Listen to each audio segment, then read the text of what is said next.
Bismillahirrahmanirrahim. Assalamualaikum warahmatullahi wabarakatuh. Alhamdulillahirabbil alamin. Wa bihi nasta'in ala umuri dunya waddin. Wassalatu wassalamu ala asyrafil anbiya'i wal mursalin nabiyyina Muhammad wa ala alihi wa sahbihi ajma'in. Wa man ihtada bi hudahu wattaba atharahu ila yaumiddin. Amma ba'd.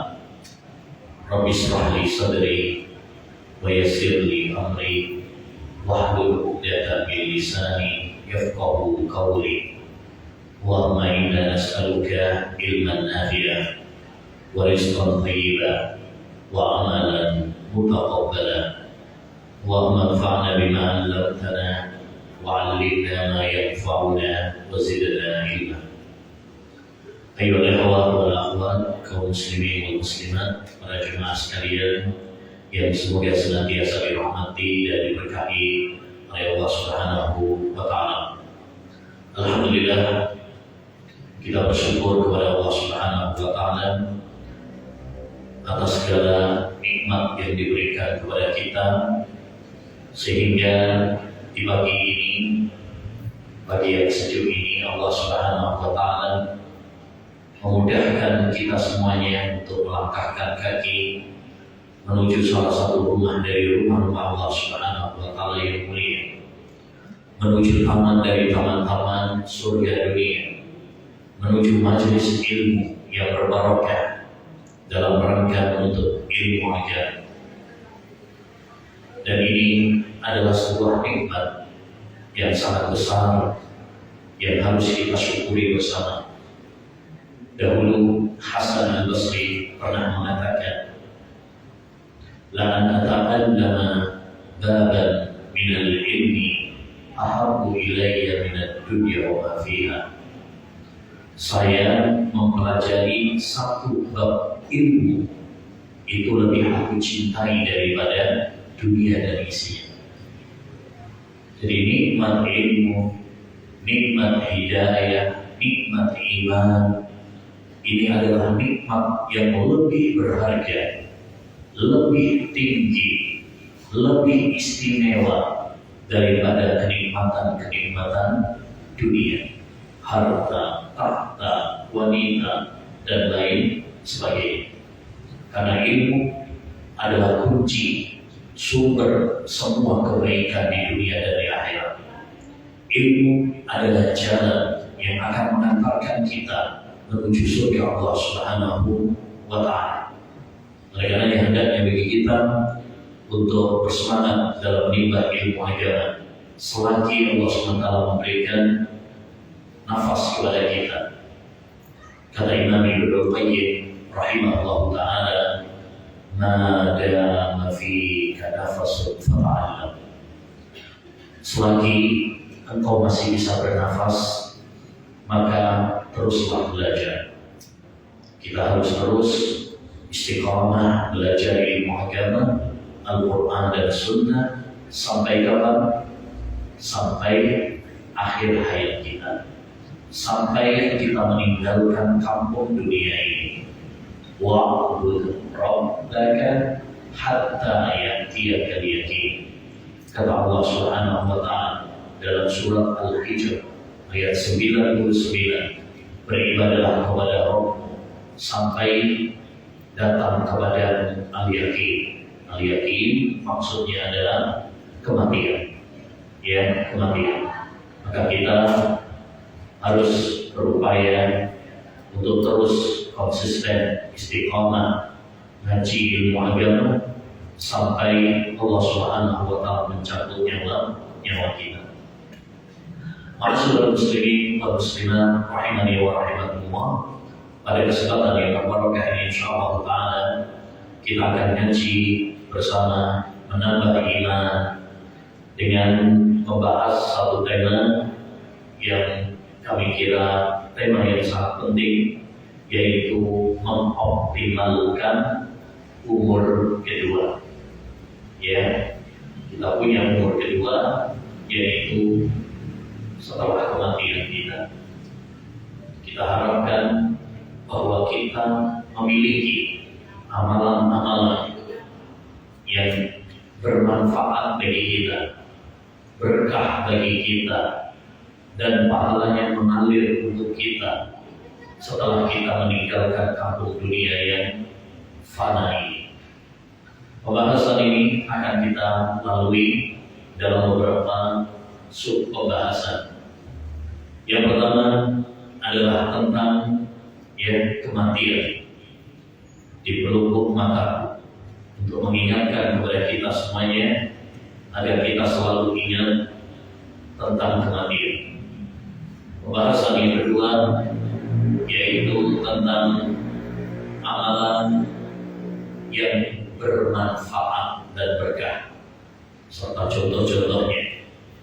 Nanti akan kita bahas amalan yang bermanfaat bagi orang lain dan contoh-contohnya. Yang ketiga yaitu amalan-amalan yang pahalanya mengalir walau kita sudah meninggal dunia. Dan pembahasan yang keempat, bagaimana caranya kira-kira agar kita menjadi manusia yang berkah dan bermanfaat. Ma'asyiral muslimin rahimani wa rahimakumullah. Pembahasan yang pertama yaitu pembahasan tentang kematian di pelupuk mata. Allah Subhanahu wa taala menjadikan dunia ini sebagai tempat persinggahan sementara, bukan tempat yang kekal dan abadi. Episode terakhir dari kehidupan umat manusia akan bermuara pada satu kepastian yang tidak bisa ditawar-tawar lagi, yaitu mati. Sekekal apapun badan kita, sebanyak apapun harta kita, setinggi apapun jabatan kita, kita semuanya pasti akan mati. Allah Subhanahu wa taala berfirman dalam surat Ali Imran ayat 185, kullu nafsin dha'iqatul maut. Setiap yang bernyawa pasti akan mati. Wa inna tuwaffawna ujurakum yawmal qiyamah. Dan sungguh kalian besok pada hari kiamat akan disempurnakan pahala-pahala kalian. Faman zuhziha 'anil nar wa udkhilal jannata faqad faz. Barang siapa yang diselamatkan oleh Allah dari neraka dan dimasukkan oleh Allah Subhanahu wa taala ke surga, maka dialah orang yang bahagia. Dialah orang yang sukses. Oleh karena kesuksesan menurut Al-Quran bukan sukses dunia, bukan sukses harta, bukan sukses tahta, bukan sukses wanita, tapi sukses yang sesungguhnya adalah tatkala kita bisa meraih surga dan selamat dari neraka. Wa mal hayatud dunya illa mata'ul ghurur. Tidaklah kehidupan dunia ini kecuali kesenangan yang menipu. Jadi kita harus ingat bahwa kematian itu pasti akan menjemput semua kita, pria maupun wanita, miskin maupun kaya, balita, muda, lanjut usia, semuanya akan didatangi oleh al-maut, kematian, dan tidak bisa ditawar-tawar lagi. Kemanapun kita berlari, kemanapun kita pergi, kemanapun kita bersembunyi, kematian pasti akan menghampiri. Allah Subhanahu wa taala berfirman dalam surat Al-Jumu'ah ayat 8, Qul innal mauta alladhi tafirruna minhu fa innahu mulaqikum. Katakanlah, sesungguhnya kematian yang kalian lari dari. Kita semuanya lari dari kematian. Kita berusaha untuk lepas dari kematian. Tapi kata Allah SWT, katakan, sesungguhnya kematian yang kalian lari darinya, yang kalian kabur darinya, pasti akan menemui kalian. Bahkan dalam ayat yang lain Allah Subhanahu wa taala mengatakan, "Aina takunu yudrikumul maut walau kuntum fi burujin musyayyada." Dimanapun kalian berada, kematian pasti akan menghampiri kalian, walaupun kalian bersembunyi di benteng yang paling kokoh. Kita bisa saja selamat dari kecelakaan, kita bisa saja lepas dari bencana, kita bisa saja sembuh dari penyakit, tapi kita tidak akan bisa bebas dari intaian kematian. Oleh karenanya, ma'asyiral muslimin wal muslimat, ayyuhal ikhwah wal akhwat, kita harus selalu ingat mati. Nabi SAW pernah bersabda dalam hadisnya, "Aksiru dzikra hadhimil ladzat." Perbanyaklah oleh kalian, sering-seringlah kalian mengingat sang penghancur kelezatan. Apa yang dimaksud dengan penghancur kelezatan? Al-maut, kematian. Jadi Nabi SAW memerintahkan kepada kita agar kita sering, bukan cuma sekali dua kali, sering, perbanyak, terus-teruslah kalian mengingat penghancur kelezatan. Jangan kalian lalai darinya. Kenapa? Karena dengan mengingat kematian, setidaknya kita akan mendapatkan 3 faedah. Faedah yang pertama, kita akan lebih bersemangat dalam ibadah kepada Allah Subhanahu wa taala. Karena orang kalau dia ingat bahwa dia akan mati, maka dia akan lebih semangat dalam beribadah kepada Allah Subhanahu wa taala. Dia sadar bahwa bekal amalnya masih sedikit. Yang kedua, dia akan segera bertobat kepada Allah Subhanahu wa taala. Tidak menunda-nunda. Nanti aja, entar aja, kalau udah tua. Sekarang mumpung masih muda. Sampai ada istilah kecil di manja, muda foya, tua kaya raya. Nanti surga. Ini Halloween. Yang ketiga adalah qanaah. Orang yang selalu ingat akhirat, selalu ingat kematian, maka dia akan menjadi hamba yang qanaah, merasa cukup dengan apa yang telah Allah SWT disediakan kepadanya. Dia tidak tamak, rakus, tergila-gila mengejar dunia, karena dia sadar bahwa ketika dia mati, dia tidak membawa hartanya, tahtanya, dan dunianya. Jadi hendaknya bagi kita untuk selalu ingat kematian ini. Bagaimana caranya supaya kita ingat kematian? Cara mengingat kematian, pertama, hendaknya bagi kita untuk hadir dalam majelis-majelis ilmu. Kita hadir dalam kajian-kajian yang dibacakan di dalamnya ayat-ayat Quran, hadis-hadis Nabi. Kita diingatkan untuk semangat beribadah kepada Allah Subhanahu wa taala.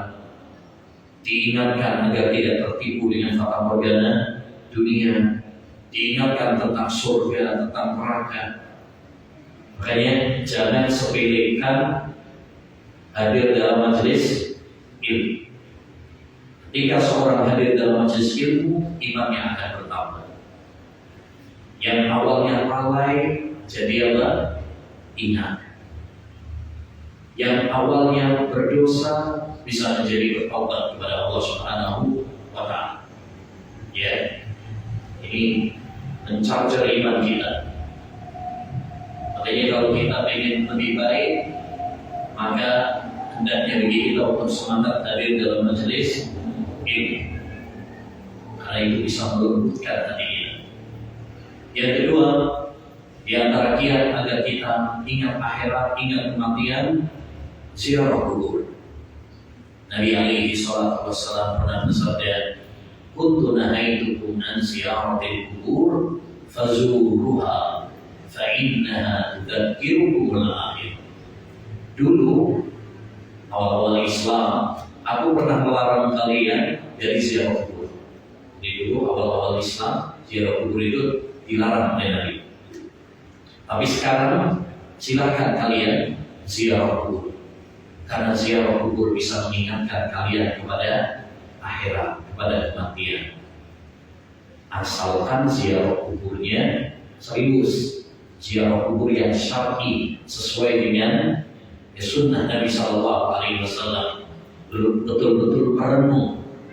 Sekarang saya mengantarkan jenazah saudara saya, suatu saat saya yang akan diantar. Sekarang saya mensolati jenazah tetangga saya, suatu saat saya yang bakalan disolat.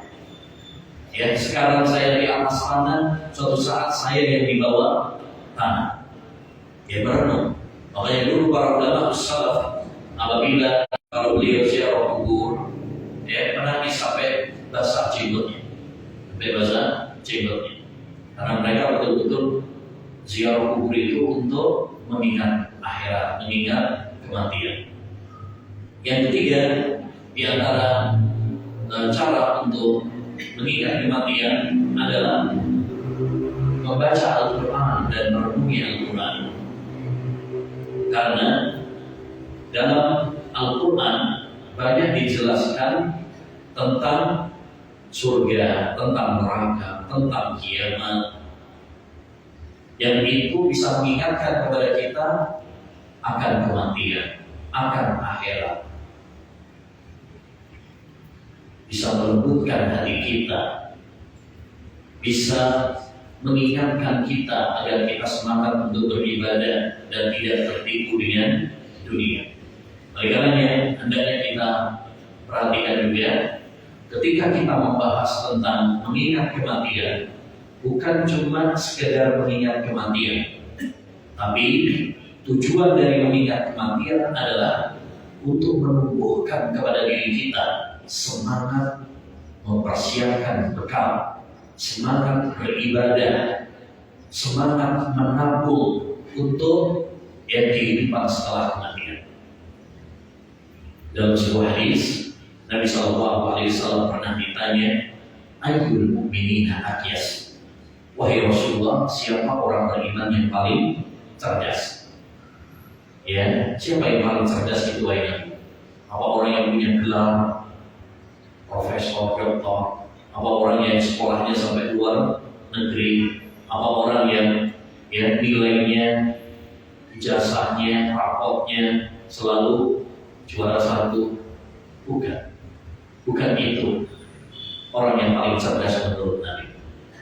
Siapa orang yang paling cerdas? Kata Nabi alaihi salatu wassalam, "Aksaruhum dzikran lil maut wa ahsanuhum isti'dadan lil amal."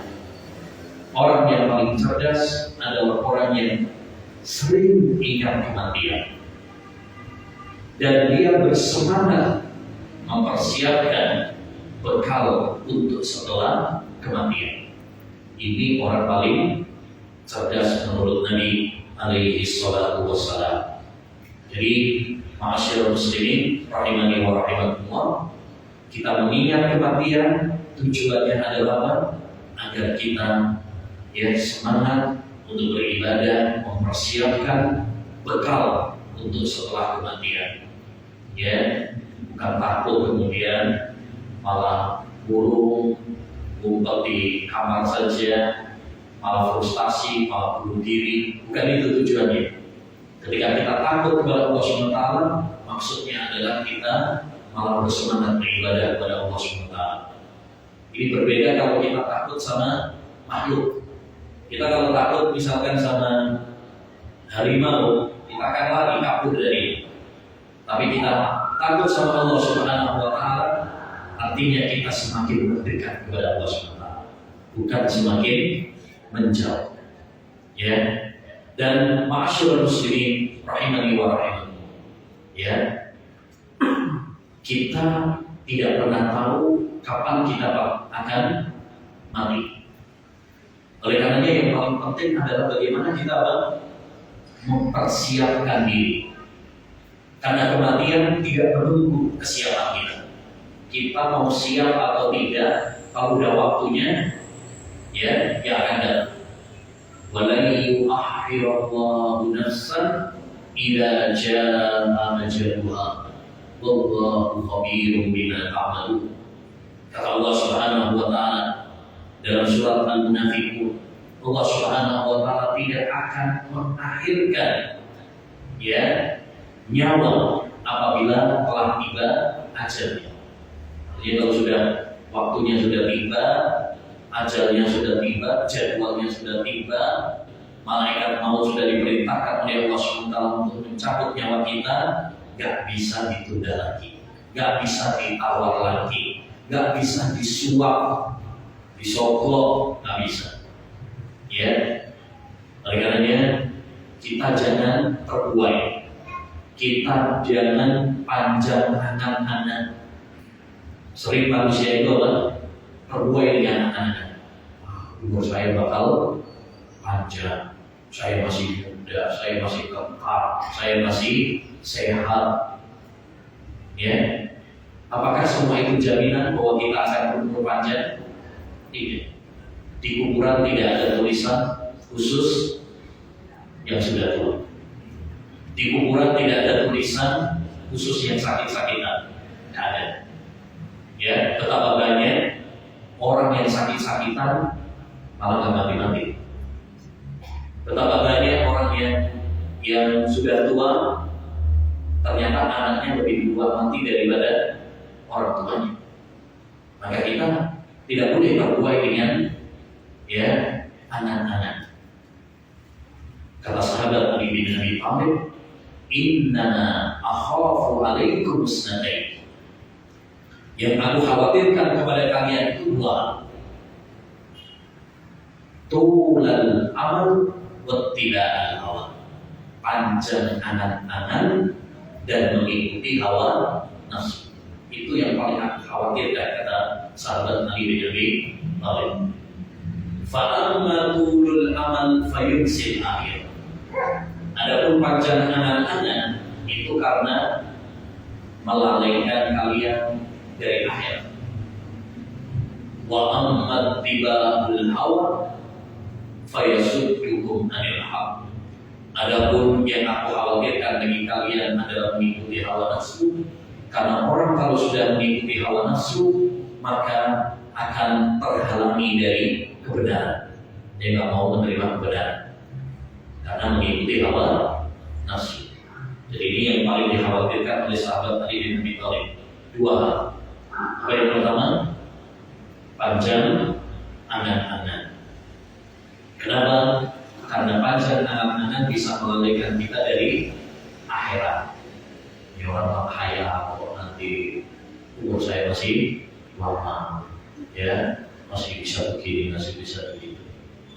Akhirnya malas-malasan beribadah kepada Allah Subhanahu wa Ta'ala karena dia menghayal umurnya masih panjang.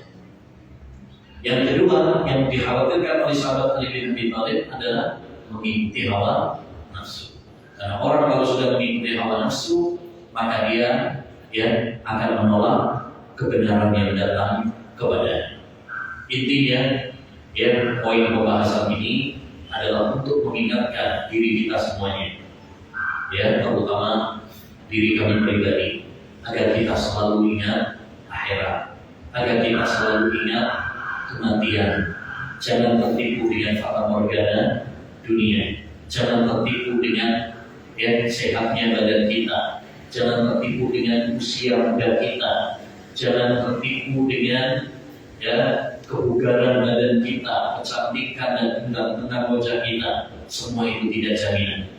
Kita harus selalu ingat bahwa kematian bisa datang sewaktu-waktu.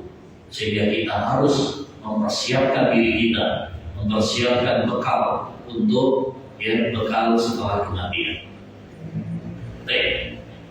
Pembahasan yang kedua yaitu tentang amalan yang bermanfaat bagi orang lain. Ma'asyiral muslimin wal muslimat rahimani wa rahimakumullah. Umur manusia di dunia ini terbatas. Ya, terbatas. Apa kata Nabi SAW? Umur manusia, umur umat Nabi Muhammad itu rata-rata berapa?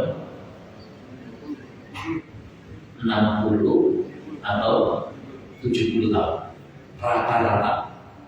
Kata Nabi, a'maru ummati ma baina sittina wa sab'in wa aqalluhum man yajuzu dzalik.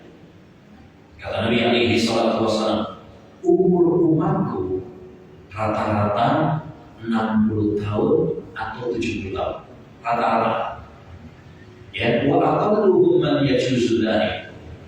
Sedikit sekali, jarang sekali yang melebihi itu. Yang ini lebih dari berapa? 67. Rata-rata 67. Ya, umur Nabi Muhammad 63 tahun. Abu Bakar, Umar 63 tahun. Ya, ada yang lebih dari 70 tahun ada, tapi itu jarang. Ada yang bahkan umur 100 lebih juga ada. Bahkan ada kitab, ya, dzikru man tajawaza bi ahwanisti, daftar ulama-ulama yang umurnya 120 tahun. Ada, tapi itu adalah jarang. Rata-rata 60-70 tahun. Udah tamat, udah selesai ya kehidupannya di dunia ini. Jadi umur kita terbatas. Oleh karenanya, ya hendaknya bagi kita mumpung diberi kesempatan oleh Allah Subhanahu wa taala bernafas, mumpung diberi kesempatan oleh Allah Subhanahu wa taala bisa beramal soleh, beribadah, mari kita gunakan sebaik-baiknya untuk mengumpulkan pundi-pundi pahala. Dan ini salah satu tanda kebaikan seorang hamba. Kalau sebelum dia mati dimudahkan oleh Allah Subhanahu wa taala untuk beramal saleh. Idza aradallahu bi'abdihi khairan ista'mala. Qalu kaifa ista'malahu ya Rasulullah? Qala yuwaffiquhu li'amalin salihin qabla al-maut. Kata Nabi alaihi salatu wassalam, jika Allah Subhanahu wa taala menghendaki kebaikan bagi seorang hamba, jadi tanda Allah menghendaki apa? Kebaikan bagi seorang hamba kalau Allah memperkerjakannya. Terus para sahabat tanya, apa maksudnya memperkerjakannya? Maksudnya kata Nabi, Allah mudahkan dia beramal saleh sebelum mati. Jika seorang sebelum meninggal dunia dimudahkan oleh Allah Subhanahu wa taala beramal saleh, maka itu tanda Allah menghendaki apa? Kebaikan ini. Kenapa? Karena amal yang kita lakukan inilah yang akan bermanfaat di kubur kita. Harta kita, anak-anak kita, pengikut kita, fans kita, nggak ada yang bermanfaat bagi kita. Ya, yang bermanfaat adalah amal kita. Allah nggak melihat berapa hartamu, Allah nggak melihat berapa pengikutmu, ya, apa jabatanmu, enggak. Yang dilihat oleh Allah SWT adalah amal perbuatan kita. Bagaimana akidah kita, bagaimana ibadah kita, bagaimana akhlak kita. Makanya dalam riwayat Bukhari Muslim, Nabi SAW pernah mengabarkan, yattabi'ul mayyita salah satu. Yang ikut mengantar mayit kalau udah meninggal ya, itu ada 3. Fayarji usnan wa yabqa ma'ahu wahid. Yang 2 akan kembali pulang, dan yang 1 akan tetap setia menemani, yakni setia menemani mayit tersebut. Yattabi'uhu ahluhu wa maluhu wa amaluhu. Yang ikut mengantarnya itu keluarganya, hartanya, dan yang ketiga amalnya. Fayarji'u ahluhu wa maluhu. Ya. Kemudian yang kedua kembali keluarganya pulang ke rumah, hartanya yang tidak dibawa ke kubur. Wa yabqa amaluhu, yang setia menemaninya adalah amalnya. Artinya secara umum orang itu kalau sudah meninggal dunia, yang ikut mengantar dia biasanya tiga. Satu, keluarganya, biasanya ini rata-rata keluarganya ikut mengantarkan, menguburkan. Yang kedua, hartanya, mungkin dia mobilnya, ya, tiba diantar pakai mobilnya, masih bisa, ya. Pengikut-pengikutnya masih bisa, fansnya bisa mengikuti dia. Tapi ya mereka semuanya akan pulang. Tak mungkin temani di kuburnya. Mau masuk di kuburnya gitu, nggak gitu. Ya, paling nggak sampai 1 jam juga sudah kepanasan pulang ke rumah. Ya kan? Nangis pun paling ya 1 hari 2 hari. Nanti setelah itu udah hilang kesetiaannya tadi. Yang awet menemani seorang hamba di kuburnya siapa? Amalnya. Makanya tadi yang ikut itu 3, keluarganya, hartanya, amalnya. 2-nya pulang, tapi yang 1 nggak pulang. Dia menemani mayat tersebut. Oleh karenanya, ma'asyiral muslimin rahimani wa rahimakumullah, hendaknya diri kita mumpung masih diberi kesempatan oleh Allah Taala, ya, kesempatan untuk beribadah di dunia ini, mari kita bersemangat untuk melakukan amalan-amalan yang akan bermanfaat bagi kita setelah kehidupan kita nanti, ya, setelah mati. Dan tentu amal-amal soleh, amal-amal kebaikan ini banyak sekali. Karena yang namanya ibadah itu adalah setiap ucapan dan perbuatan yang dicintai dan diridhoi oleh Allah Subhanahu wa Ta'ala. Ya banyak sekali. Hanya saja kita mesti cerdas. Karena waktu kita terbatas di dunia ini, maka kita harus cerdas memilih amalan-amalan, ya, yang paling bermanfaat bagi kita dan bisa awet pahalanya walaupun kita nanti sudah meninggal dunia. Ya, karena amal itu kan bertingkat-tingkat dan banyak. Oleh karenanya yang kita pilih pada pembahasan ini 2. 1, amalan-amalan yang manfaatnya untuk orang lain, bukan hanya kepada diri kita sendiri saja, tapi ini juga merembet kepada orang lain. Karena ini pahalanya lebih besar. Makanya kata para ulama, amal ibadah yang manfaatnya bukan hanya dirasakan oleh individu orang, tapi juga bisa menjalar untuk orang lain, untuk manusia lebih banyak, maka itu lebih baik, pahalanya lebih besar. Semakin bermanfaat bagi manusia, semakin besar pahala. Ya, kata Nabi alaihi salatu wassalam, khairun nas anfa'uhum linnas. Sebaik-baik manusia adalah yang paling bermanfaat bagi manusia. Demikian juga di dalam hadis, ahabbun nasi ilallah anfa'uhum linnas.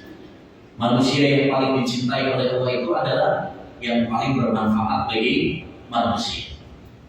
Wa ahabbul a'mali ilallah sururun tudhiruhu ala muslim. Dan amalan yang paling dicintai oleh Allah adalah kamu menggembirakan hati seorang muslim. Au takshifu anhu kurba, atau kamu menghilangkan kesusahannya. Au taqdi anhu dainan, atau melunasi hutangnya. Au tatrudu anhu ju'an, atau menghilangkan kelaparan darinya.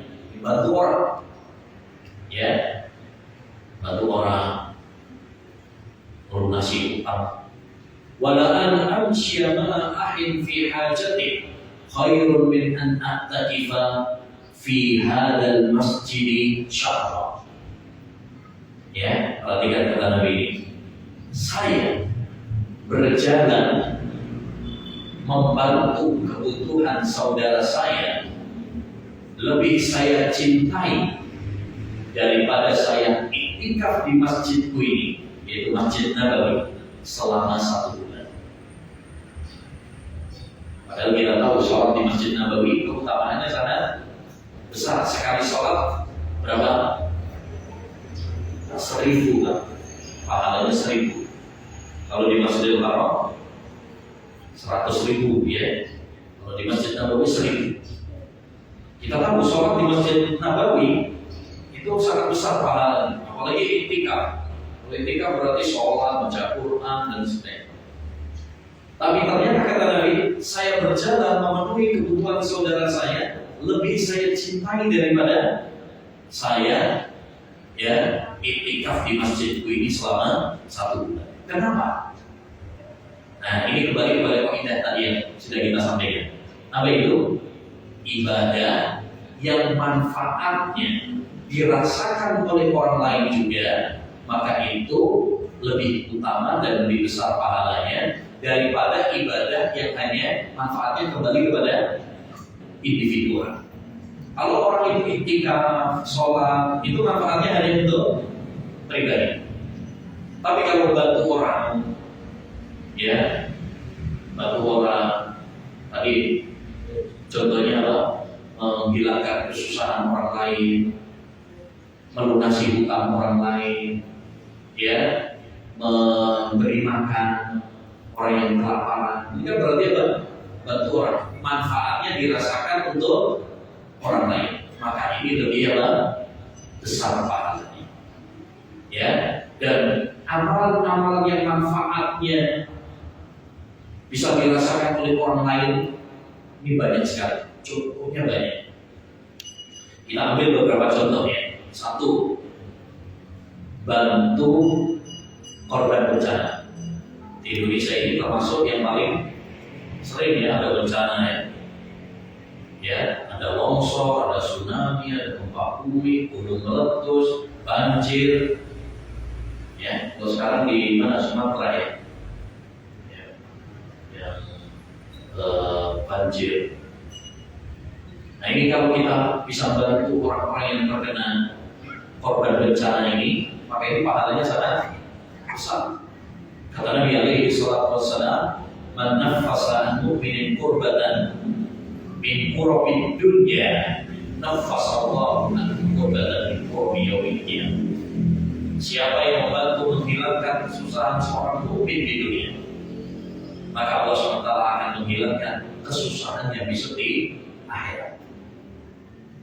Ya, karena dia telah menghilangkan kesusahan saudaranya di dunia, maka Allah membalasnya kelak di akhirat. Allah akan hilangkan kesusahannya di akhirat. Karena al-jaza'u min jinsil amal. Balasan itu tergantung kepada amal perbuatan. Contoh yang lain, ya, menyantuni anak-anak yatim dan para janda. Ini pahalanya sangat besar. Kata Nabi alaihi salatu wassalam, "Ana wa kafilul yatim fil jannah kahatain." Saya dan orang yang menanggung anak yatim, menyantuni anak-anak yatim, kelak di surga seperti ini. Beliau kemudian mengisyaratkan jari tengah dan jari telunjuknya. Maksudnya apa? Dekat nanti di surga bareng sama Nabi Sallallahu Alaihi Wasallam, ya. Dan kita semuanya untuk ingin untuk bisa masuk surga, bertemu dengan Nabi Sallallahu Alaihi Wasallam. Salah satu caranya bagaimana? Salah satu caranya adalah bagaimana kita bisa bersanding dengan Nabi, bagaimana kita membantu anak-anak yatim, menyantuni mereka, menanggung kebutuhan mereka. Karena anak yatim itu apa definisinya? Yatim itu adalah anak yang ditinggal oleh ayahnya dan dia belum balik. Ya, dia nggak punya orang tua yang menafkahinya, yang menanggungnya, sehingga dia butuh uluran tangan, butuh belas kasihan. Ya, demikian juga para janda. Nabi Shallallahu Alaihi Wasallam memberikan kabar gembira bagi orang-orang yang membantu para janda. Ya, kata Nabi, as-sa'i al-armanati wal masakin kal mujahidi fi sabilillah. Orang yang membantu para janda dan orang-orang miskin, pahalanya seperti orang yang jihad di jalan Allah Subhanahu. Ya, pahalanya seperti orang yang jihad di jalan Allah Subhanahu wa Ta'ala. Maka ini motivasi dan kabar gembira bagi kita semuanya untuk semangat peduli kepada orang-orang yang lemah, seperti anak-anak yatim, para janda, dan lain sebagainya. Yang ketiga, di antara contoh amal ibadah yang pahalanya atau yang manfaatnya bisa dirasakan oleh orang lain sehingga pahalanya sangat besar adalah membuat atau membangun lembaga pendidikan seperti sekolah agama, pondok pesantren, ya, pondok tahfidzul Quran misalnya, majelis taklim dan lain sebagainya. Kata Nabi alaihi salatu wassalam, khairukum man ta'allama al-Qur'ana wa 'allamahu. Sebaik-baik kalian adalah yang mempelajari Al-Quran dan mengajarkannya. Jadi kalau kita punya membangun pondok, membangun sekolahan untuk pendidikan, ini termasuk pahala yang sangat besar. Pahala yang sangat besar. Bahkan disebutkan di dalam hadis bahwa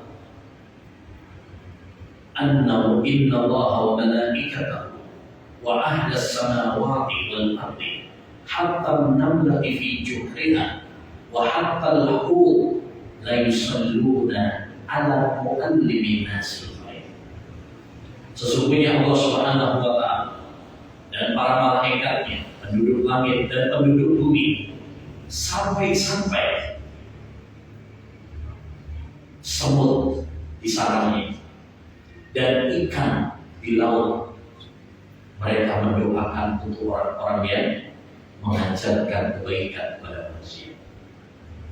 Ini kabar gembira untuk para guru, para ustaz yang mengajar di pondok, di sekolahan, atau siapapun yang berkecimpung dalam dunia pendidikan. Kita tidak bisa pondok, tapi kita nanggung, sesuai dengan kemampuan kita tanggung kebutuhannya. Ini juga termasuk amalan yang sangat mulia. Man jahaza ghasiyan fi sabilillah faqad ghazza. Siapa yang mempersiapkan berjuang di jalan Allah SWT, maka dia sama seperti orang yang telah berperang. Para penuntut ilmu agama, para santri yang menuntut ilmu Quran, hadis, itu para pejuang, orang-orang yang sedang jihad di jalan Allah Subhanahu wa Ta'ala. Karena jihad itu ada dua, jihad dengan senjata, jihad dengan pedang, dan jihad dengan ilmu. Jihad dengan ilmu. Kalau kita tidak bisa seperti mereka, paling tidak kita bantu kebutuhan mereka sehingga kita pun mendapatkan pahala. Dahulu di zaman Nabi ada dua bersaudara, yang satu fokus belajar ilmu, yang satu kerja nanggung kebutuhannya. Suatu saat saudaranya ini mengeluh kepada Nabi SAW. Rasul, enak sekali habis saya. Dia cuma apa?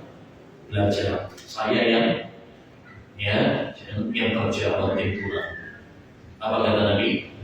La'allaka turzaqu bihi. Bisa jadi kamu diberi rezeki ini dengan sebab ini, karena sebab ini. Artinya kalau kita nanggung kebutuhan para penuntut ilmu, para santri, itu salah satu faktor kita mendapatkan rezeki. Ya, justru akan diberkahi rezeki. Yang kelima, ya contoh. Yang kelima, bangun masjid. Ini pahalanya sangat besar, sehingga dimanfaatkan untuk sholat, dimanfaatkan untuk kajian, dimanfaatkan untuk baca Quran. Masya Allah. Banyak Nabi SAW pernah mengatakan, man bana masjidan lillah bana Allahu lahu baitan fil jannah.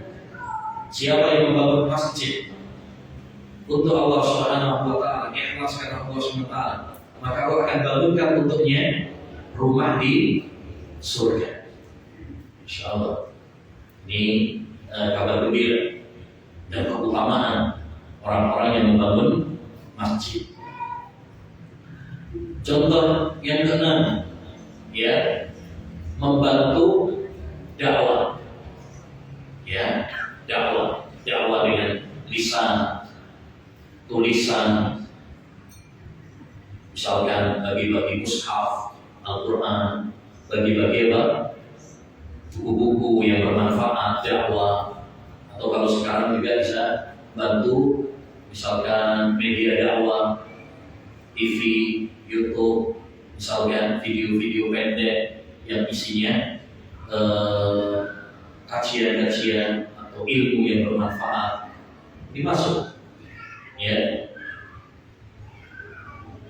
karena bisa jadi dengan artikel, dengan buku, dengan video yang kita sebarkan, orang mendapatkan hidayah, orang mendapatkan ilmu yang bermanfaat. Nabi bersabda, ad-dalu 'alal khairi kafa'il. Orang yang menunjukkan kepada kebaikan, pahalanya seperti orang yang melakukan. Ya, misalkan ada artikel tentang Dzulhijjah misalkan. Ya, Dzulhijjah, amalan-amalan bulan Dzulhijjah. Mungkin kita nggak ikut beramal misalkan, ya, nggak ikut puasa, nggak ikut kurban, tapi dengan sebab itu orang kemudian terinspirasi untuk melakukan. Kita dapat pahala seperti orang yang melakukan. Ya, dan ini pahalanya sangat besar sekali. Bahkan ini sedekah yang paling utama. Kata Imam Ibnu Rajab, afdhalus shadaqah ta'limu jahil au ifadna ghafil. Sedekah yang paling afdal itu adalah mengajari orang yang tidak tahu dan menyadarkan orang yang tahu. Ini sedekah yang paling utama. Ya, sedekah yang paling utama adalah mengajari orang yang tidak tahu dan menyadarkan orang yang lalai. Baik, contoh yang lain, misalkan, yaitu memberi makan, atau kalau sekarang misalkan apa, baksos untuk fakir miskin. Ya, kita bagi-bagi makanan kepada mereka. Kata Nabi alaihi salatu wassalam, at'imu ta'am wasilu al-arham wasallu bil-laili wan-nasu niyam tadkhulul jannata bisalam. Berilah kalian makanan, ya, hendaknya kalian memberi makanan, menyambung silaturahmi dan sholat malam, niscaya kalian akan masuk surga dengan kedamaian. Ya, begitu juga bagi-bagi air, ya, bagi-bagi air, sedekah air bersih misalkan, atau bikin sumur, masuk dalam hal ini juga. Bahkan kata Nabi ketika ditanya ayyus shadaqati afdal, sedekah apa yang paling utama? Sakyuna. Kata Nabi apa? Dia memberi air. Termasuk contoh yang lain juga yang pahalanya besar karena ini manfaatnya untuk orang lain juga, apa? Buka puasa. Ya, buka puasa. Baik puasa wajib maupun puasa sunnah. Misalkan bentar lagi ini kan bulan Dzulhijjah. Kita disyariatkan untuk memperbanyak puasa di 10 awal bulan Dzulhijjah. Lebih-lebih tanggal 9 yaitu hari Arafah. Kalau seandainya kita misalkan ya memberi makan berbuka untuk orang-orang yang berpuasa, maka ini pahalanya sangat besar. Karena Nabi alaihi salatu wassalam, man fattara sha'iman kana lahu mislu ajrihi la yanqusu min ajrihi syai'an. Barang siapa yang memberi makan kepada orang yang berpuasa, ya maka baginya pahala semisal orang yang berpuasa, dan pahala dia sendiri tidak berkurang. Andaikan dia berpuasa terus memberi makan juga untuk orang yang berpuasa, pahala dia sendiri tidak berkurang, dan dia mendapatkan pahala sebanyak orang yang dia kasih. Kalau dia misalkan kasih nyumbang 100 nasi kotak misalnya, berarti dia mendapatkan pahala 100 orang yang berpuasa. Masya Allah. Ya, jadi ini banyak sekali amalan-amalan yang manfaatnya bisa menular kepada orang lain. Ya, cari amalan-amalan seperti ini, maka ini pahalanya sangat besar. Yang kedua, masyarakat muslim yang harus menjadi prioritas kita untuk kita amalkan, ya sebagai tabungan di umur kedua kita adalah amalan-amalan yang pahalanya akan mengalir walaupun kita nanti sudah meninggal dunia. Ini yang disebut dengan apa? Amal jariah. Ini kita juga butuh sekali. Ya, kita butuh sekali amal jariah karena umur kita terbatas. Walau nanti kita sudah meninggal dunia, berada di alam kubur, kita tetap berharap ada bekas amalan kita, peninggalan kita yang pahalanya tetap mengalir kepada kita di alam kubur kita. Ya, kata Allah Subhanahu wa taala dalam surat Yasin ayat 12, Inna nahnu nuhyil mauta wa naktubu ma qaddamu wa atharahum wa kulla shay'in ahsaynahu fi imamin mubin. Sesungguhnya kami menghidupkan orang-orang mati dan kami menulis apa yang telah mereka kerjakan dan bekas-bekas yang mereka tinggalkan. Maksudnya adalah bekas-bekas yang mereka tinggalkan itu peninggalan. Setelah kita mati, ada nggak peninggalannya? Kita tinggalkan apa setelah mati? Kalau Imam Bukhari misalkan meninggal dunia, meninggalkan Sahih Bukhari, meninggalkan kitabnya. Walaupun beliau meninggal dunia, Masya Allah, transfer pahala terus mengalir kepada dia. Imam Muslim meninggal dunia, tapi beliau punya peninggalan. Peninggalannya apa? Sahih Muslim. Walaupun beliau meninggal dunia, transfer pahala terus ya berjalan. Nah, jadi walaupun mereka sudah meninggal dunia, Pak, tapi tetap dapat transfer pahala. Ini yang kita butuhkan ya. Peninggalan-peninggalan yang bermanfaat untuk kita walau kita nanti sudah meninggal dunia. Terus apa saja Ustaz? Amal-amal jariah yang bisa bermanfaat bagi kita walaupun kita sudah meninggal dunia, nggak bisa beramal lagi. Ada beberapa amalan yang disebutkan oleh Nabi Sallallahu Alaihi Wasallam. Ya, setidaknya dalam 2 hadis. Ya, yang pertama hadis Abu Hurairah dalam riwayat Muslim, kata Nabi alaihi salatu wassalam, "Idza mata al-insanu inqata amaluhu illa min salas." Apabila manusia meninggal dunia, terputus amalannya kecuali 3. Shadaqatin jariyah. Yang Yang pertama adalah sedekah jariyah. Dia bersedekah wakaf masjid, wakaf untuk pondok, wakaf untuk misalkan sekolahan dan lain sebagainya. Yang kedua, au ilmun yuntafa'u bihi, ilmu yang bermanfaat. Seperti tadi meninggalkan apa? Karya. Imam Bukhari meninggalkan karya Sahih Bukhari, Imam Muslim meninggalkan karya Sahih Muslim, atau dia punya murid-murid, punya murid-murid yang menyebarkan ilmunya, atau kalau sekarang juga bisa video-video yang bermanfaat, bukan video-video yang dosa Nah itu, kalau itu dosa jariyah.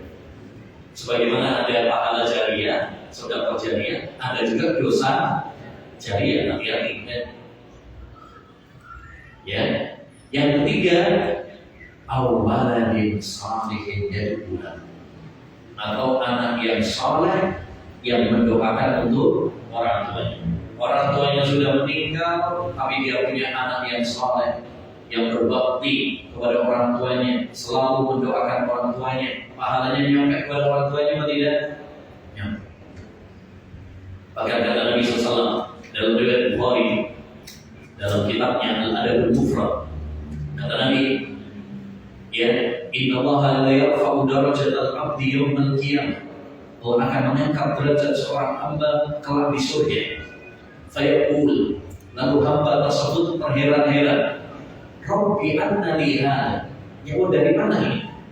Perasaan amal saya dulu di dunia biasa aja, kok saya mendapatkan kedudukan yang begitu tinggi di dunia, di surga ya? Kata Allah Subhanahu wa Ta'ala, hadza waladuka yastaghfirullah. Ini karena anakmu yang selalu memohonkan ampunan itu. Jadi dalam hadis ini berarti ada 3 amalan Ada 3 amalan yang pahalanya tetap bisa mengalir walaupun kita sudah meninggal dunia. Baik, hadis yang kedua ini lebih banyak lagi. Lebih banyak lagi amalan-amalan yang pahalanya tetap mengalir walaupun kita sudah meninggal. Yaitu hadis Abu Hurairah juga dari Nabi alaihi salatu wassalam, bahwasanya beliau bersabda, Inna mimma yalhaqul mu'mina min amalihi wa hasanatihi ba'da mautihi. Sesungguhnya yang didapati oleh orang yang beriman dari amalan dan kebaikan yang dia lakukan setelah mati. Jadi amalan-amalan walaupun dia sudah mati tapi pahalanya tetap mengalir kepadanya. Apa saja? Kata Nabi, ilman allama, ilmu yang dia ajarkan dan dia sebarkan, baik lewat lisan maupun lewat tulisan. Ini keutamaan para ustaz, para dai, para guru yang mengajarkan ilmu, para ulama yang mengajarkan ilmu. Kemudian wawaladan salihan taraka, yang kedua anak soleh yang dia tinggalkan. Kalau dia punya anak yang soleh, kemudian anak soleh tersebut mendoakan untuk orang tuanya, banyak kita berupaya bagaimana mencetak anak-anak yang soleh, putri-putri yang solehah. Gimana caranya? Ya dididik dengan baik, diajari dengan baik, kemudian didoakan anak-anak tersebut yang baik, kemudian dikasih contoh teladan yang baik untuk anak-anak, karena anak itu biasanya niru orang tua. Kemudian yang ketiga, wa mushafan warrasa, mushaf Al-Quran yang dia wariskan, bagi-bagi mushaf, kabar mushaf misalnya, untuk kaum muslimin di masjid-masjid, di pondok-pondok misalnya, sehingga mereka membaca Al-Quran, mempelajari Al-Quran. Nah, ini masih banyak, terutama di pelosok-pelosok ya. Masih banyak yang nggak punya Al-Quran. Nah, ini kalau kita sebarkan, Masya Allah, ini akan menjadi apa? Amal jariah bagi kita. Keberapa itu? 3 ya tadi ya. Kemudian yang keempat, au masjidan bana, masjid yang dia bangun. Ini sedekah jariah juga. Kalau kita bangun masjid, tadi sudah kita sampaikan keutamaannya. Man bana masjidan lillah, banallahu lahu baitan fil jannah. Siapa yang membangun masjid untuk Allah SWT, maka Allah akan bangunkan untuknya rumah di surga. Sekecil apapun andil kita. Kalau bangun masjid kayaknya berat besar, duit saya nggak cukup sampai segitu. Sekecil apapun andil kita. Kayaknya kalau ada misalkan program pembangunan masjid, mari kita semangat untuk bantu, walaupun misalkan 100.000, ya 50.000, semampu mungkin. Makanya dalam hadis yang lain ada riwayat, man bana masjidan lillah kamafhasil qata. Siapa yang membangun masjid untuk Allah SWT seperti ya rumahnya burung dara. Artinya apa? Kecil apapun ya. Andil kita untuk membangun masjid, lakukan.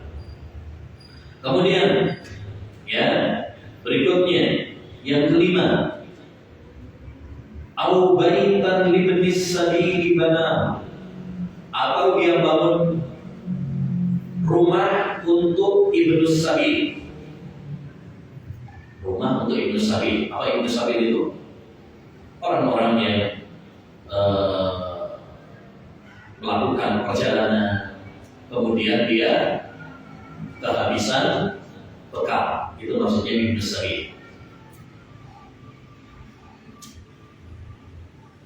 Jadi dia musafir, mau ke hotel yang punya duit. Itu kalau misalkan ada rumah singgah tapi gratis lah.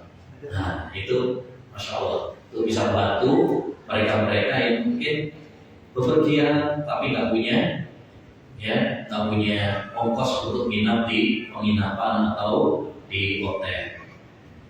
Kemudian au nafran majra, yang keenam, sungai yang dia alirkan. Kalau dia mengalirkan apa? Sungai, sehingga bermanfaat bagi para petani untuk menyirami sawah-sawah mereka. Au shadaqatan akhrajaha, atau sedekah yang ia keluarkan dari harta yang dia miliki. Ini bersedekah, wakaf, misalnya seperti tadi yang sudah kita bahas, ya orang misalnya wakaf untuk apa? Masjid, wakaf untuk sekolahan, wakaf untuk pondok. Maka ini masuk di dalam sedekah jariah, amal jariah yang akan bermanfaat bagi seseorang walaupun dia sudah meninggal dunia.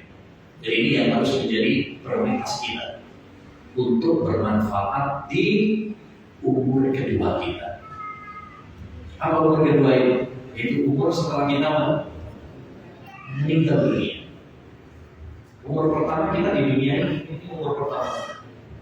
Tapi kan kita tahu bahwa kita hidup ini bukan hanya pas di dunia saja. Ada kehidupan setelah di dunia ini. Ada kehidupan di alam barzakh, ada kehidupan di akhirat yang kekal dan abadi. Baik. Yang terakhir, bagaimana kiat supaya menjadi manusia yang berkah, bermanfaat bagi orang.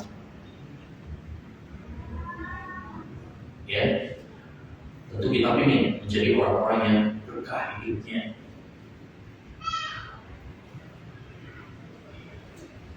Bisa semangat memberi manfaat kepada orang, menjadi kunci-kunci peran kebaikan.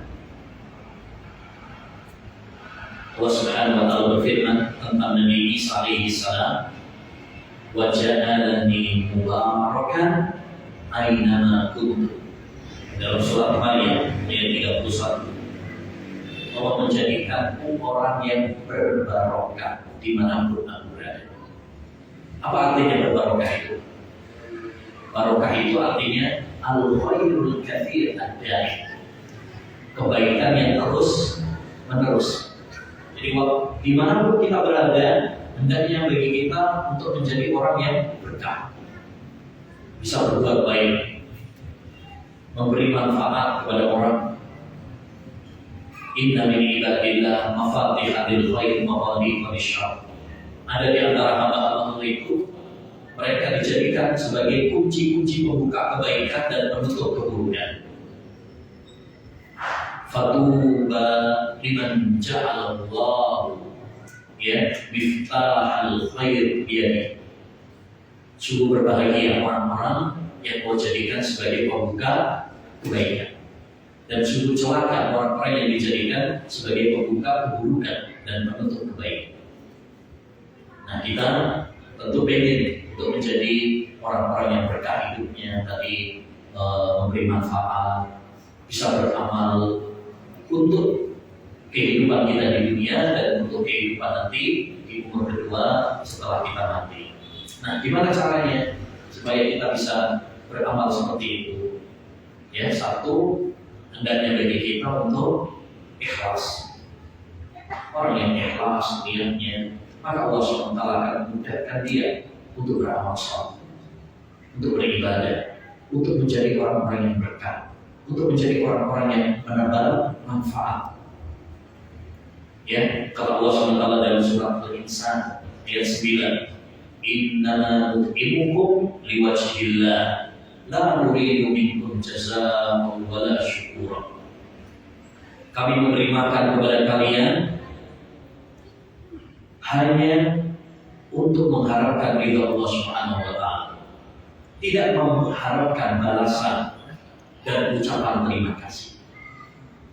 Orang kalau ikhlas itu yang kita kasih, yang kita bantu, mau mengucapkan terima kasih atau enggak, tak masalah. Karena yang kita cari adalah pahala. Hanya jangan beramal untuk manusia. Karena kalau kita beramal manusia, terus mereka enggak terima kasih sama kita, nanti apa? Kecewa. Ini orang kita udah bantu begini, langsung terima kasih, kecewa nanti, mungkin. Tapi kalau kita ingin ikhlaskan Allah SWT, dia mau terima kasih atau tidak terima kasih itu urusan dia. Yang penting tugas saya adalah beramal, mencari pahala.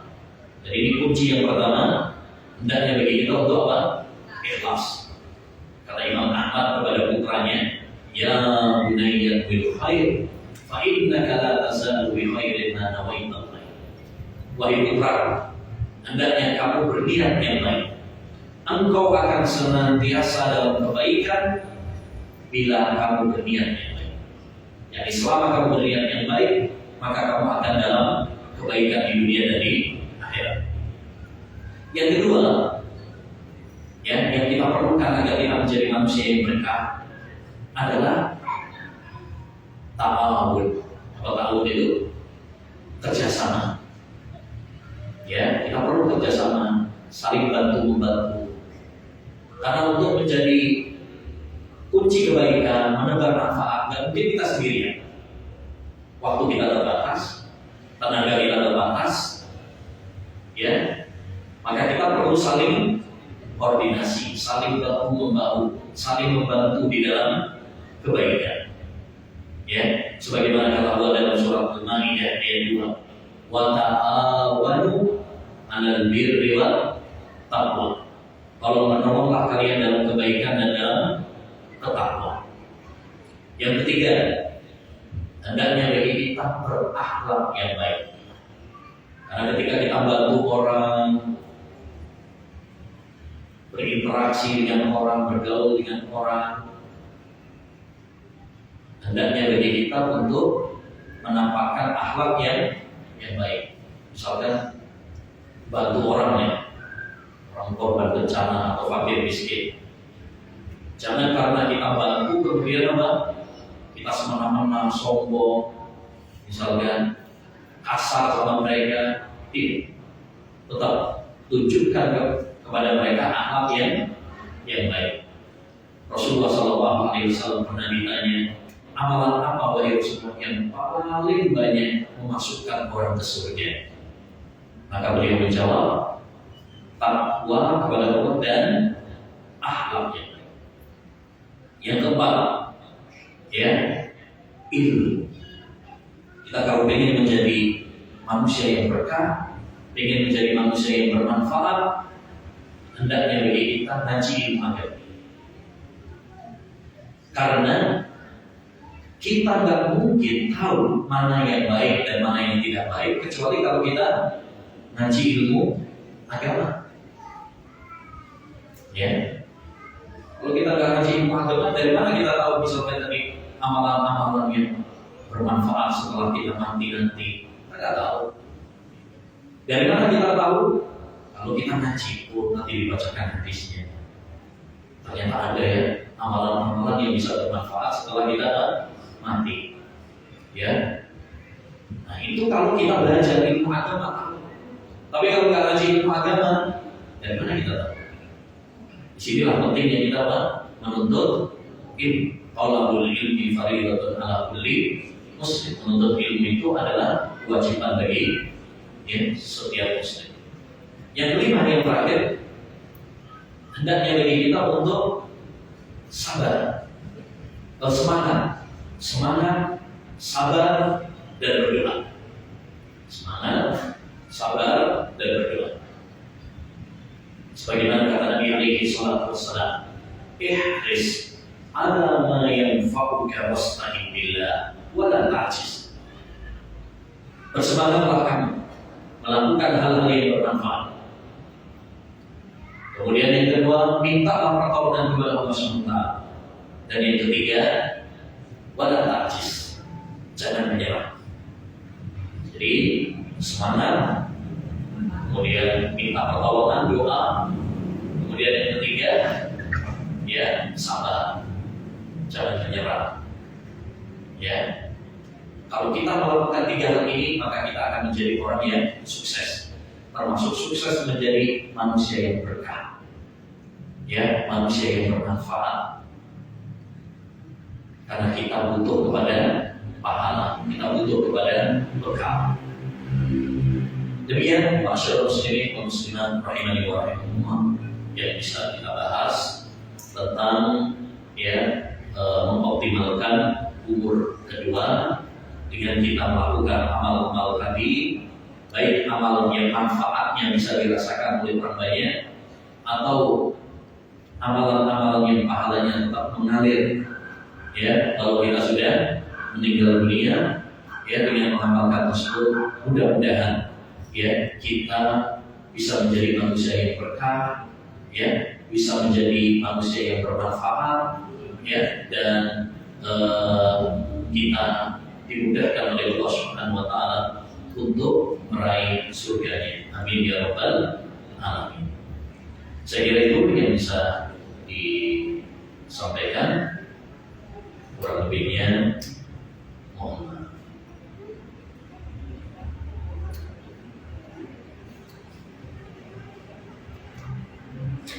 Baik, adakah dalil berbagi makanan Jumat berkah? Ya, tadi keumuman tadi kita dianjurkan untuk memberi apa? Makan. Ya, al-imu to'am, berikanlah makanan. Wasilul arham, sambunglah silaturahmi. Ya, banyak anjuran-anjuran untuk memberi makan. Tentu tidak hanya khusus hari Jumat saja. Kita mau kasih makan jangan nunggu hari Jumat saja. Kapan? Cuma kalau hari Jumat itu kan satu hari spesial. Yang kedua, mumpung pada apa? Kumpul, sehingga kalau bagi gampang. Ya, tapi jangan dikhususkan. Saya nunggu hari Jumat saja. Ya, kalau nggak Jumat saya nggak mau sodako, nah jangan juga. Ya, jangan mengkhususkan. Karena memberi makan itu sebenarnya apa? Kapan saja. kapan saja kita dianjurkan. Hanya saja kalau hari Jumat tentu lebih spesial karena satu, keistimewaan waktu. Hari Jumat itu adalah hari yang istimewa. Yang kedua, kumpulnya manusia, kumpulnya orang, ya, sehingga mudah bagi kita untuk membagikannya.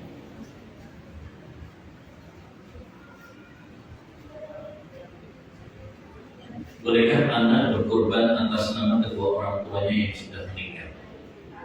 Kalau dia berkorban untuk yang sudah meninggal dunia dan digandengkan kepada dirinya, yang pahalanya diikutkan kepadanya, maka ini tidak mengapa. Yang menjadi perselisihan di dalam para ulama adalah kalau pahalanya hanya diberikan kepada orang tuanya yang sudah meninggal dunia tanpa diikutkan. Dia ada dua, ya. Yang pertama, kalau maksudnya korban untuk kedua orang tuanya itu diikutkan kepada dia, artinya dia korban untuk dirinya, cuma pahalanya ini untuk saya dan untuk kedua orang tua saya, maka ini boleh. Sebagaimana dahulu Nabi SAW mengatakan, ini korban saya dan umat saya yang belum berkorban. Jadi mengikutkan kedua orang tuanya yang telah meninggal dalam pahala, itu boleh. Baik. Yang kedua, kalau hanya menyiapkan korbannya tersebut untuk orang tuanya yang meninggal dunia, nah ini ada perselisihan di dalam para ulama. Sebagian para ulama mengatakan tidak boleh, karena tidak ada penukilan dari Nabi SAW bahwa beliau berkorban untuk Khadijah atau Hamzah. Dan sebagian para ulama membolehkan karena disamakan seperti sedekah. Karena sedekah untuk orang yang sudah mati itu apa? Boleh. Maka demikian juga korban. Ya, jadi ini ada perselisihan. Yang ketiga, kalau dia korban untuk orang tuanya yang meninggal dunia karena sebab wasiat, maka ini boleh. Nah, orang tuanya dulu misalkan sebelum meninggal dunia berwasiat, ya, tolong kurbankan untuk saya, maka ini sampai karena berarti di sini anak menjalankan wasiat orang tua, dan itu termasuk dan berbakti pada orang tua.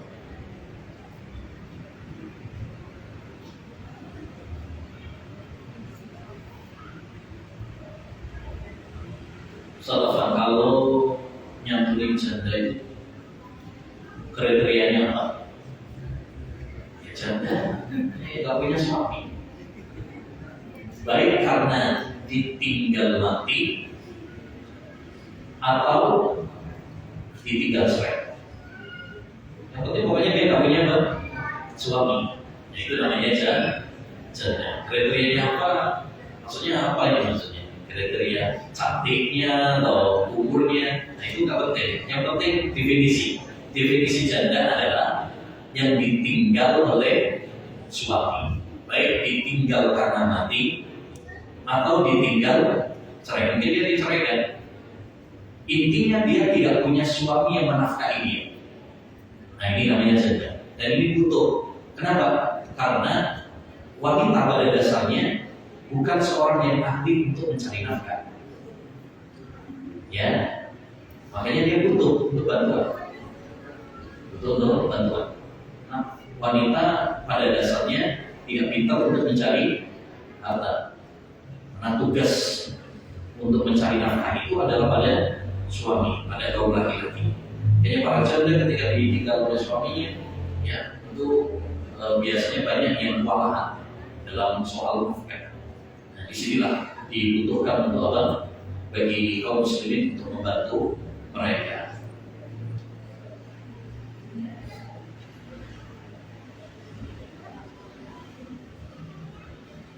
Mohon dijelaskan arti soleh secara bahasa dan secara istilah. Soleh maksudnya anak yang soleh dia. Soleh bukan cuma namanya soleh, tapi ternyata ya anaknya kurang ajar. Soleh artinya kata para ulama, kalau secara bahasa Sholaha itu artinya baik. Sholaha artinya baik. Di secara bahasa. Adapun secara istilah, sholeh maksudnya adalah al-qa'im bihaqqillah wa haqqi ibad. Orang yang melaksanakan hak Allah dan hak manusia. Artinya dia rajin ibadah, ini hubungannya dengan Allah. Dan hubungan sama manusia juga baik. Dia rajin sholat, dia rajin puasa. Kemudian sama orang juga baik, akhlaknya baik, suka bantu, tidak menyakiti orang, ya, ramah. Itu namanya sholeh. Jadi bukan cuma rajin ibadah tapi sama orang nggak baik, atau sama orang baik tapi dia nggak sholat. Nah itu bukan sholeh. Di sholeh itu yang tadi kriterianya, dia menjalin hubungan yang baik dengan Allah dan dia menjalin hubungan yang baik dengan manusia. Makanya kan kita semuanya ingin jadi sholeh. Suami yang sholeh, ayah yang sholeh, istri yang sholehah, ibu yang sholehah, wanita yang sholehah, anak yang sholehah. Karena arti sholeh itu tadi bagus sekali.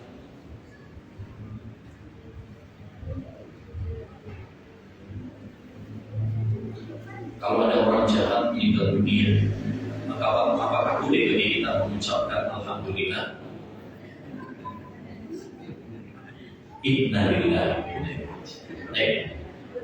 Tergantung. Kalau dia memang kerusakannya fatal dan dia orang kafir, banyak kerusakannya, boleh bagi kita berlebihan. Seperti kemarin Presiden Iran meninggal, alhamdulillah. Misalnya, apa? Kenapa? Karena meninggalnya, binasanya orang-orang yang melakukan kerusakan di muka bumi itu adalah suatu nikmat. Sebuah nikmat. Kayak dulu tokoh-tokoh Ahlul Bid'ah ketika meninggal dunia, Imam Ahmad mengatakan alhamdulillah. Ya, alhamdulillah. Imam Ahmad. Imam Ahlus Sunnah ketika ada seorang tokoh Ahlul Bid'ah meninggal dunia, maka dia mengatakan alhamdulillah. Karena binasanya orang-orang yang melakukan kerusakan di muka bumi ini itu adalah termasuk sebuah nikmat. Ya. Tapi kalau misalnya dia aslinya orang baik, cuma mungkin terjatuh dalam kesalahan, lebih banyak baiknya, maka ya jangan alhamdulillah. Ya jangan alhamdulillah, tetap innalillahi wa inna ilaihi raji'un. Ya, nah kita bersyukur bersyukur itu kalau yang meninggal dunia itu tadi ya tokoh-tokoh kerusakan.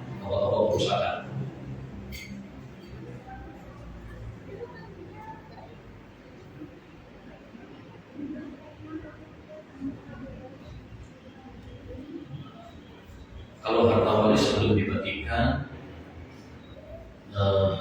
dan belum dinikmati oleh ahli warisnya, apakah berpengaruh pada orang yang telah wafat di alam barzakh? Nah, ini yang salah adalah ahli warisnya. Wala taziru waziratun wizra ukhra. Seorang itu tidak menanggung dosa orang lain. Yang salah adalah ahli warisnya.